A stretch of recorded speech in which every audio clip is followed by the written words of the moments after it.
You're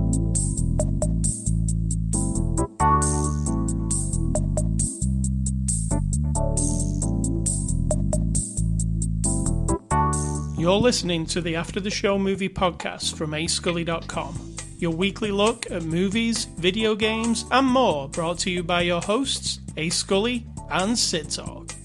We're addicted to movies. Are you?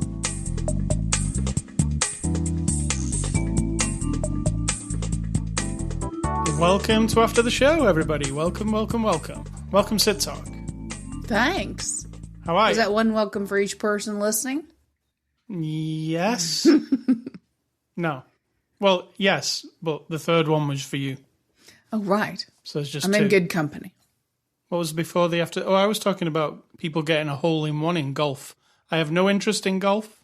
I couldn't care less about golf. Don't know how we got onto the subject. I don't either. But I asked you, has anybody ever got a hole-in-one on every hole of an 18-hole golf course in a row? But apparently that's never happened. Said, probably not. No. And then you looked it up because I couldn't possibly be right. And then the internet told you, no. So if you've got any skills, you could actually be the first person on Earth to do that. And that would be kind of cool. I mean, maybe somebody has and they haven't told someone. I don't know. I mean, I think you'd tell somebody. Also, the nature of modern relationships is that when one person tells you a thing and the other person doubts it, but the internet confirms it. Yeah. It's like you were never right to begin with, but the internet's right. Do you see how that works? And people, they know what I'm saying. But I have no idea how we got onto that topic, but we did. I don't either. All right, so it's Saturday, May the 21st. This is After the Show. We're a movie review podcast. And on episode 737, we're reviewing a new movie. This movie is called Umma. It's a 2022 movie. Releases on Blu-ray this upcoming Tuesday, May the 24th. It's rated PG-13. And our friends at Sony sent us the Blu-ray for review. Sid Talk, can you give us a synopsis of Umma? Legacy trauma that a mother passed on to her daughter through abuse and now potentially passing it on to her daughter, but we're nipping it in the bud. I'll give you the one off the box. It doesn't say that? It doesn't say that. It says, Amanda and her daughter live a quiet life on an American farm. But when the remains of her estranged mother arrive from Korea, Amanda becomes haunted by the fear of turning into her own mother. Yeah, but is she haunted by the fear or is she haunted by the dead mother? This is the thing. This is the thing. You know? So half the time you're like, is this mental illness we're discussing? Is this legacy trauma that she's just can't let go of? What is it? Or is this dead mother really right here in this house? Sid Talk, what did you think of this movie, Umma? I liked it. I think it's weird to say I enjoyed it, but I really like Sandra Oh. And her daughter, whoever played her daughter, was really good. I don't know her name. I'm sure it's on the little She's called Fievel Stewart. Right. Very good. It looks really nice. I mean, it's not fancied up or anything. It's very just straightforward, very utilitarian filmmaking anyway, from that point of view. But I enjoyed it. And also at the same time saying to myself, this is kind of, I think because early on I understood what we're talking about here. We're talking about, well, it's about cyclical trauma and that you break the cycle in the family where there's been trauma, right? Basically, we're just starting with a woman and her young daughter on a farm, and the woman gets rid of the electricity, and then she raises the daughter with like bees and vegetables and no electricity, and then her uncle brings the remains of her dead mother, but we also get glimpses of her having been abused. She's locked in a closet. There's been electricity used against this child when she was a child by the mother. So now the mother's dead. Her mother is dead, but the remains come, and then in the Korean tradition, you know, if you didn't take care of your parent when they were dying or through their old age, they then like linger. So whatever traumas they've had or ancestors' traumas, they will like poison you as well. Like that's an actual thing. So they've known this shit forever, right? That yeah. The sins of the father kind of a thing. It just keeps going down and down. And so then it puts it in her mind, you know, you think it's just going in her mind. Like, oh, now it's triggering her essentially.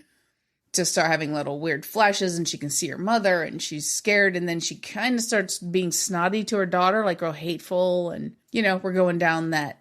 Turning into your mother. Yeah, that's a whole other thing. I'm sure if we had access to everything that's ever been written by humans, from the very first time someone scratched an image on a wall, it probably was about, today I said something, and I sounded just like my mother. I do it all the time now. I was going to say, when was Mother's Day? Was it a few weeks ago? Yeah. It's going to probably be a good Mother's Day movie to watch with your mother, right? It depends on who your mother is. My mother, yes. My mother has not... I don't know if you should say it's lucky that you don't have, trauma from a particular parent. I mean, that's not luck. That's just who she is. She doesn't seem troubled or have passed on any traumas to me. That's just the way I see it. So I could watch it with her, and she would be like, well, that woman's terrible. What a terrible mother. Like, she's like, in the beginning, the lady gets the remains, right? She's got like the urn and a photograph and a dress, and we're just like, burn it. Just burn it. Immediately burn it. End the movie now. Burn all the shit. Yes. Don't bury it. Don't keep it in the cellar. Like, just burn that shit. And my mom would be like, yeah, just get rid of that. Like, just forget that old bag or old bat. That's probably what my mom would call her. And just move on, Now, I semi-enjoyed this movie, but I have some issues with it. And I'm sure you have some issues with it, even though you did talk about it nicely there. I do like it. So the issues I have are kind of overridden by my enjoyment. My issues are, it wasn't scary in the slightest. It had moments. Come on, her sitting in the chair across the room, like all fadey and weird. Yeah, it didn't really do anything for me. Yeah, but that's creepy as hell. There are some jump scares, but the scares are more like there's a loud noise all of a sudden. Yeah. And there are some creepy images, but it's not quite as creepy as other things I've seen. So I wasn't scared, even, it is billed as a horror movie. It does say horror on the thing. So that was one issue I had. Another issue I had is it almost too short, because they get to it quickly and then it's over with. Mm-hmm. Like, it even feels abrupt, doesn't it? I don't feel like it's too short because of its shortcomings to me. It's right. Right. I wouldn't want to extend it if the entire time I understand what's being fed to me is this idea of legacy trauma that you have to end the cycle, and that's what we're doing. And so once you kind of get there, unless it's really dynamic and really crazy scary or something really crazy twist happens, which it did not. I was kind of hoping it was going to go nuts in the last third, and it never did it? Mm-mm.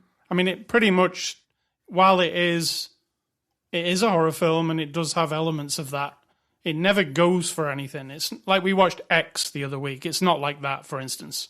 It's psychological mostly. It's totally psychological. And I would actually even say it's mostly just like a drama between a family, and there's a bit you say that supernatural stuff. But then we realize it's maybe not in her head. So that's not just drama. That's supernatural shit right there. Yeah. And this was produced by Sam Rami. And there are some... Sam Rami must have been more involved, because there are some... Or somebody was kissing his ass. Or somebody was kissing his ass. Because there are some legit, Sam Rami camera moves. Legit. There are some Sam Rami... There's some token Sam Rami things in there. So maybe this person who directed it was like, I love Sam Rami, and he's given me the chance to make a movie, so I'm going to tribute him. There is some of that stuff. But it's no Evil Dead. It's not crazy, is it? There's no blood. It's no Evil Dead. I'm saying it's not a bloodthirsty bloodbath. In fact... It's a PG-13, and... Yeah, the only blood is one dead chicken. Bird? A dead chicken. It's not traumatizing, let's say. It's not crazy. But I did enjoy it for the performances. The performances are better than the actual story. Yes, the people made me really... That's what I was enjoying. Yeah, everybody. There isn't very many people. I would call this movie, and this is a very good term for it, economical in all areas. True. Because the story's very light, I would call it. It's pretty thin, the premise of it, and it doesn't have a twist, like you say. It doesn't have any craziness. It commits to what it is and just goes for it in this short runtime as well. It's like 80 minutes. The acting, I mean, it keeps it to a bare minimum. There's, 5 characters in the whole movie? Maybe? Him, her. Yeah. And him and her. So it's like 6. Yeah, it's very, in that way even. And it's on, all set in one location mostly. I mean, she goes on a bike a couple of times to the town. But mostly it's set at this place, which is gorgeous, by the way. It's like a gorgeous house in the mountains. Well, here's a twist for you. The teenage girl that we meet who could potentially be snotty wasn't. And then she was like actually really fine. I actually enjoyed that it didn't go... Me too! When it introduced that girl who's like a cool city girl, right? And she comes... Well, she's the niece of the guy who owns the shop. Right, and our young lady who's been raised by this mom with no electricity, on a farm, homeschooled. The opposite kind of person. Has no phone, has, her mom is like her best friend and everything. And so you meet this young lady who's, she's got lots of jewelry and she's wearing makeup and she's got her phone. And you're like, oh God, she's going to lure her. It's going to be Carrie. You know what I'm saying? Like, she's going to lure this girl into some trap. And none of that happened. She was fine. And I was like, yes. Thank you. As soon as we saw that girl, I was like, right, her head's coming off or something. Yeah, I also thought, she would be horribly disfigured by the end of it or something. But nope. Nope, she's just a decent person who gives the girl some good advice. That's it. What a crazy twist. Wow, that's boring. But no, I was actually impressed by how it kind of like took the horror tropey things and turned them on their head. Because you do have a load of preconceived ideas when you go into a film like this. Correct. I assumed there's a gore bloodbath coming at some point. I also assumed she was going to die. I assumed it was going to get crazy. And then it didn't do any of that. But then you might say, well, what's the point then? Because we just watched a little bit of Drag Me to Hell that was on Gogglebox. I don't know if anyone knows what that is. British TV show, also Australian. But they watched Drag Me to Hell, and it reminded us of the craziness and the disgustingness that Sam Rami can bring to the screen. And this had none of that, so. No. This is more of a... Yes, it's got some terrifying elements, but it's more mellow than any of that stuff. So let's move on to the cast here. Sandra Oh, she plays Amanda, the mother. What did you think?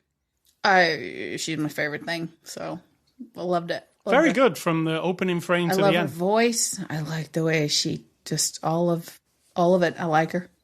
And she had a lot to do because at the beginning it's kind of sedate and then there are some crazy scenes. Even though I say it doesn't get crazy.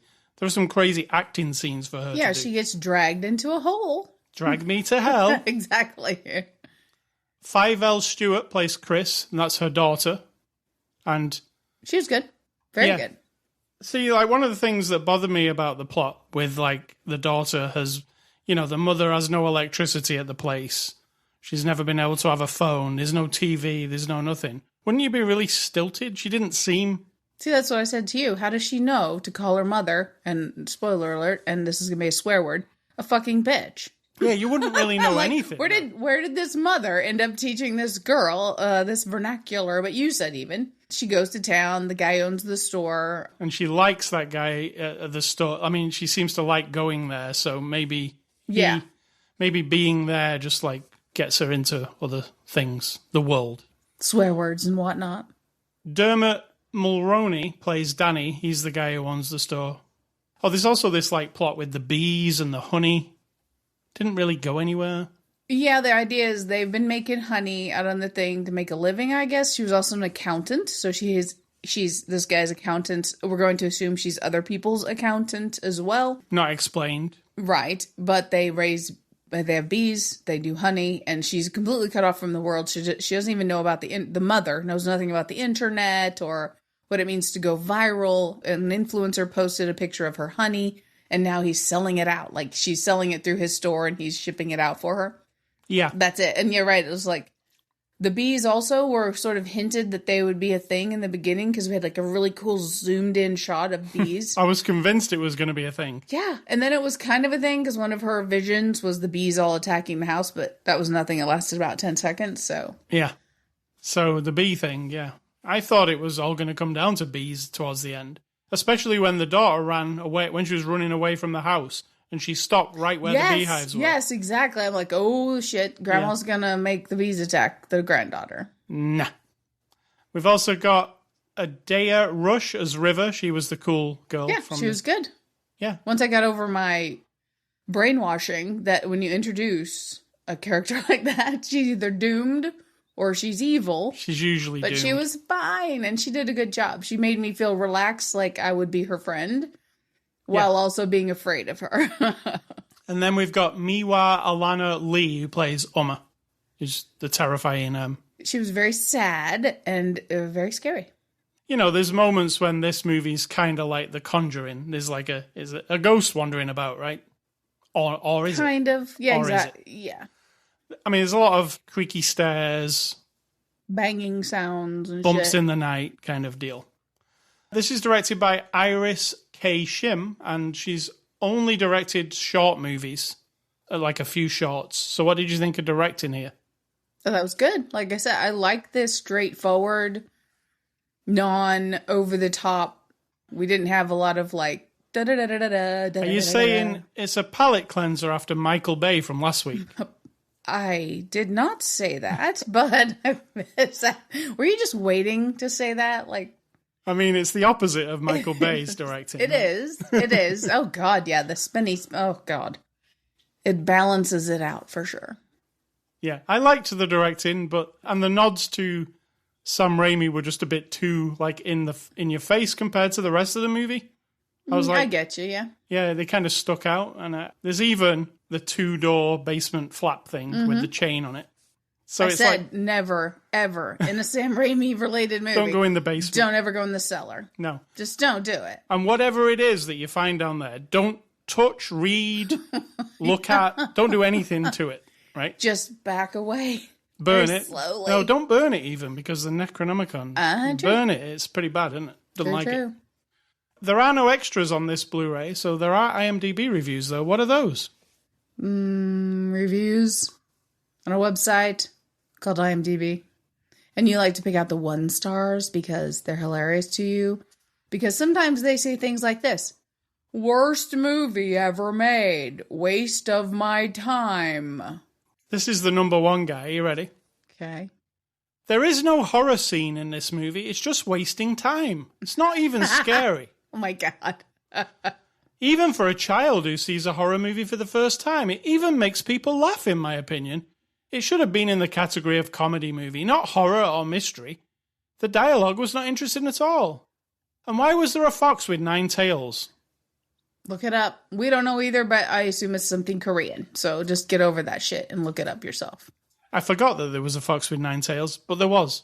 Well, remember, there was a fox on the scarf that came with the suitcase that had dead grandma in it. I do remember So I'm thinking that was like her, something to do with her year or, you know what I mean? So I just figured I let myself accept that it was something I didn't understand. I know, it's crazy. Second reviewer says, it sucks that Sandra is the token Asian these days. It's not very good representation. Sure, she can act, but you get tired of seeing that one face in everything. Time for a fresh face to represent an Asian. So what they're saying is, they're tired of having the one person represent everyone, but they're willing to accept that only one new person can come along. Right, the next one. So there's just 2 people from Korea or Asia. And then the last one says, Umma in Korean means mother. And that is where this film begins and thankfully ends. I love Sandra Oh and most everything she's starred in, but I'd stay away from this one. This is a cliched mother-daughter mother story as old as time with some kimchi thrown in. Some of the scenes are a direct rip-off of Carrie, but without the bucket of pig's blood. The rest of the cast contribute nothing. Even Dermot Mulroney, who at 58 is very hot. It's very detailed. Vital to the success of that review is that they comment on Dulmet. Yeah, Dulmet. Let's call him Dulmet. Sorry, Dermot. I don't mind him. I don't think he's dull, but he was fine, right? I mean, yeah. Yeah. I didn't like him as much as that person did, apparently. So, in conclusion, I am going to give Umma a 5 out of 10. Oh, 5. That's right in the middle. That seems harsh. I'm giving it a 7 because I think it's really well done. It just doesn't riveting. Maybe I should drop down to a 6 because I'm sort of talking myself out of the 7. I think you should. Okay, we're going down to a 6. All right. Because of all the reasons we have discussed so far. All right. So thank you to Sony for letting us review that movie. Next week, A24, Everything, Everywhere, All at Once. A24. I love A24 movies. And that's a good so far, title. I think. Have we ever disliked an A24? I don't think... I think they're pretty much a home run at the moment. Yeah, we'd have to look, but... I feel like they're a home run. Hole in one? Hole in one? They so far have played a perfect hole-in-one game. Is that what you're saying? Yeah, but we might not have seen 18 of them yet. Get it? Golf references. Movie recommendations. I am going off the back of this movie. So I'm going with Sam Raimi's original Evil Dead. It's a classic. Awesome. That's a classic. And my other one is another movie called Mother by Darren Aronofsky. It's not just Mother. It's Mother! Exclamation point. That one. It's the most bonkers movie you might have seen. It's challenging. It's great. You're sending people to a challenging movie. Yeah. So it's Mother! Exclamation point. Is there 3? 4? No, I think it's just one. I put just 4. one. You put it separate. Yeah. So it's like, Mother! Like that Danzig song. I don't know what you're talking about. You know that song. I don't know what you're talking about. All right. I mean, I might, if I heard it. Danzig. Do you want to sing it? No. Who's Danzig? You know, the band Danzig. Led by Danzig. Clearly, yeah. I don't. You don't? It doesn't seem like you do. I might, but I'm not like you. It doesn't just, I don't know lyrics and song names. I guarantee you names. know it. I guarantee you do. Okay, we have to prove it to me after this. All right. And then play a clip of it at the end or something. We also talked earlier, this was before the after the show discussion, about people who mumble. Yeah. Mumblers. Not my favorite. I do some help desk calls at my job. I know, everyone's like, oh, you should be grateful to have a job. Fuck that. I'm telling you now. Unless you are, and I don't even believe in this shit, a saint. And I mean some divine fucking entity who runs the universe has blessed you with infinite patience and kindness, which none of us have. If you then go do help desk with that infinite patience and kindness given to you by the creator of all the everythings, which again, I don't believe in, you will still be pissed off by the end of your day, and you'll be like, screw this shit. Like these people. The mumbling. Password. So there's a blah, blah, blah, blah. Attitude, snotty. It's terrible. It's terrible. We should be allowed to drink alcohol at work. That's all I'm saying on that subject. Should we do next week's podcast in a mumbling style? Just listen. Yeah, but like literally snotty, hateful attitude. Like, and lots of grunting. You get lots of grunting from people. Blah, blah, blah, blah, blah, blah, blah, blah, blah. I forgot my password, so fix it. Okay, well, hang on 1 second. Have you tried this? Why can't you just do it? I mean, I call all the time and they just do it. And you're like, let's rewind. You call all the time, you fucking idiot. I don't say that, but that's what's going through my mind. Oh, let me detox from the thought of help desk. Hold on. Okay. My recommendations are, I'm going back to the 1990s. That's all I'm saying. I go back to the 90s for 2022. Here's some of my recommendations. The X-Files. The best. All of it. The movie, the TV shows, all of it. Cool Runnings. Cute little movie. Demolition Man. I don't think it was great, but I watched it, and so here we are. The Nightmare Before Christmas. Super fun. And The Remains of the Day, which now if I watch it probably would seem pretentious. Is it Daniel Day-Lewis? I don't remember. Anthony Hopkins, I believe, is in it. Right. But it was sort of like, they should bring it back because all this oldie stuff is real popular right now, like that one and then this Downton other Abbey. And then this other one now. Bridgerton. This is what happens, kids, when you're married for a long time. You can just say, you know that one? And then they go, da, da, da, and they're like, they know what you're talking about. Yes. Bridgerton. And the other one. That's it. Those are my recommendations. All right, A Scully stuff this week. I've been playing a new game called Life is Strange True Colors. It's the 4th Life is Strange game. You haven't played the others with me, have you? No. We're not through this one fully, so we won't talk about it in full. But how do you like Life is Strange True Colors? I like it. It's like a nice paced, you're just wandering around and there's no like enemies to thwart or anything like that. I mean, kind of in this part we're in now.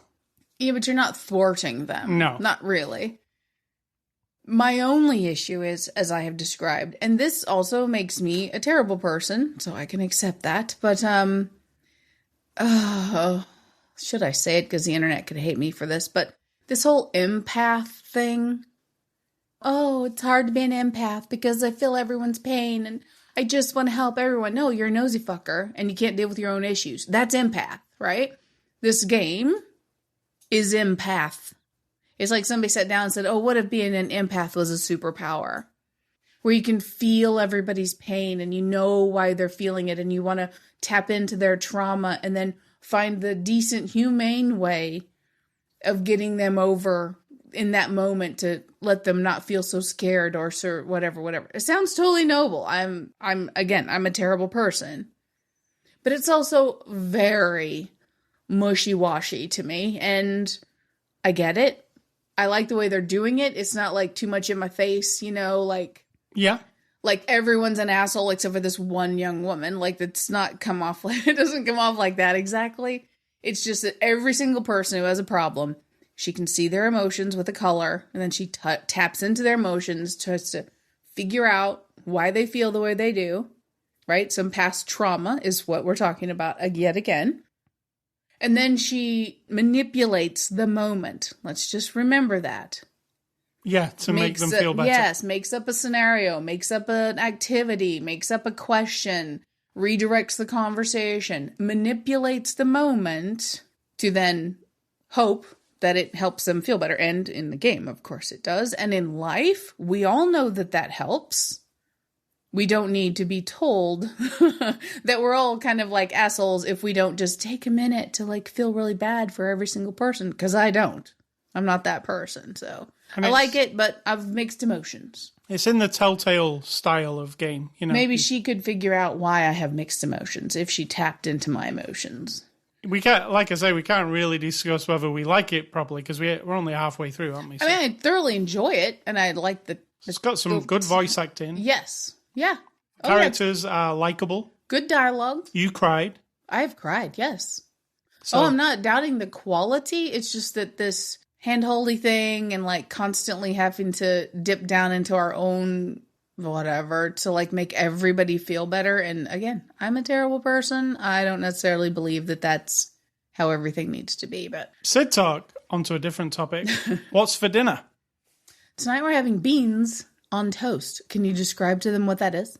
It's like toast, and then you get a can of baked beans, and then you just dump them on the toast and eat it.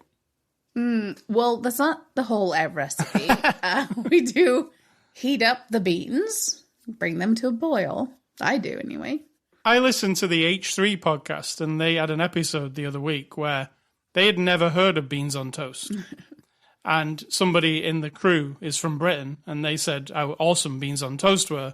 And the American people on the show all tried beans on toast and said it was the most disgusting thing they've ever eaten. Oh, I thought you said you liked it. When they were eating it, they were like, it's disgusting. I can't stand it. It's gross. But then when he'd finished it, he was like, it wasn't that bad. Yeah, he was just being dramatic because that's what they do. But there was people on that crew who couldn't even deal with it. They just thought it was like, ugh, why would you eat that? That's very bizarre because, like, I grew up eating biscuits and gravy or baked beans with biscuits and a meat, a protein, and then like another vegetable and probably mashed potatoes with it or whatever. And you would always dip your biscuit in anything that was juicy or runny or gravy-ish on the plate, including your baked beans. Like sweet, we have sweet, barbecue-y kind of baked beans, brown sugar baked beans. Yours are a little less sweet, but still kind of sweet. And we get the Bush's vegetarian, and those are kind of sweet, but we don't add anything to it. So we always dip the bread. If you have bread and butter at every meal, if you're from a small town, probably you do. And you dip your bread and butter in everything, including your baked beans. So I think people are very hyper reactive to everything. This is me sounding very old today. Old. But yeah, they're just... Anyway, beans on toast is a British thing. It's really delicious. I like to put a little ketchup on top, even though the beans have got tomato sauce already on them. You do. So, Sid Talk, what is your advice? And let's get out of it. Well, my advice is related to an event that you and I participated in. To me, it's an event. And it goes like this. Doing things on your own is great. I prefer doing things alone. I like doing almost everything by myself. This is how I am. The world tries to change me. Everyone looks at me with very sad eyes, like, oh, well, you just need to get out more. Or, oh, if I just took you to meet these people, you'd be like, you'd love people. You'd love it. Let's go to this. No. I've learned. I'm 54. It's not like I'm new at this thing, right? I've tried all the social stuff. I've tried asking people for help with things and tasks and whatnot, and I don't like it. It's like... It's like, bleh. Yeah, it actually makes me feel like I'm going to vomit if I think I'm going to need somebody's help, and that's probably some sort of lifelong thing, or my DNA, my personality traits, all kinds of learned behaviors, all of it combined to me not liking help. Then I'm in the floor of the living room yesterday, putting together what would become an arch trellis. It's about 8 feet long and 8 feet high or something like that. Very big thing that would not fit through the doors of our house if I did assemble it in the living room. But I'm putting together pieces of it, and you came in. You're a person in the world. I realize I love you, but you're also a person. Correct. And you're like, well, I can help you with that. And I'm instantly like, no, don't offer to help me. So then you're like, you're kind of insistent. Okay, no, I can help you. Innocently, nicely, being kind, being the generous husband that you are, knowing that it's going to be difficult for me to do it on my own. Also, the instructions say you need 2 people. They actually say 3 if you want to do it. I ignore that. You're supposed to not do it by yourself. But I was just going to do it. So I'm like, inside, I'm dying. Like, it's going to be difficult because I'm really bossy and you do everything wrong, but you don't do everything wrong. It's just me. It's not you. It's going to be stressful. Okay, fine. You can help me. Inside my head, I'm like, okay, fine. So I'm like, okay, but you don't have to, We get outside. Everything goes pretty well. It's assembled. It is now in the garden. It's great. What is it? It's a trellis, arch trellis, to grow climbing or, vining things like cucumbers, squash, like pumpkins and whatnot, and beans on, because I don't have any nice trellis, so I bought this one. And it was a fine experience, other than my inside anxiety about not wanting help. I didn't like the fact that it was about 96 degrees. It was yes. But see, you brought that shit on yourself. This is me. There's no sympathy. If you got a runny nose and your I even said your allergies are going to be bad. I was trying to talk you down at every stage. Like, oh, you're going to need to take a shower. You're going to get sweaty. Your allergies are going to act up. I figured out that part. I can do this by myself. This is going to be fine. I even said, I'm too bossy. I'll just boss you around. I threw everything at you, and you still insisted on helping me. And it was fine. It never blew away, and it's just that. It hasn't blown away. We couldn't get it stuck in the ground very good, but it rained today, so that helped. But yeah, so if you're like me, and there are people like us in the world, genuinely do not like group activities or being helped or anything. Although I'm willing to help other people, but it's just the way I am.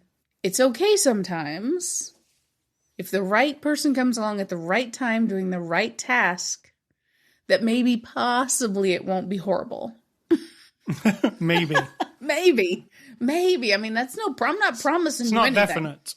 I'm just saying, it's possible that you could have an okay moment when someone helps you. And then you can go back to being alone, which I prefer, but hey.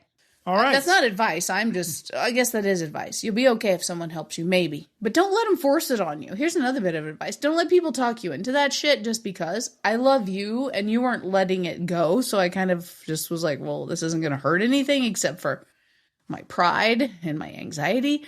But like out in the world, don't let people intimidate you or make you feel like something's wrong with you because you would rather go off and do like a thing by yourself because there's nothing wrong with you. Maybe there's something wrong with them. That's true. Well said. Well done. Goodbye. Thank you. ascully.com is the place where you can go to listen to this podcast, but you know that because you're listening to the podcast, right? Right. You can also go to anchor.fm/after the show, Spotify, iTunes, Amazon Music, anywhere where podcasts are available. You can catch us on social media, Instagram, Twitter, Facebook, ascully and Sid Talk. You'll find us on there. Email ascully@ascully.com. Don't email Sid Talk. She doesn't want any of your emails. And finally, stay classy, Mr. Sam Rami. Just stay classy, mate. Oh, is he your friend now? Yep. And I'm going to say think for yourself, because if you don't, somebody will do it for you.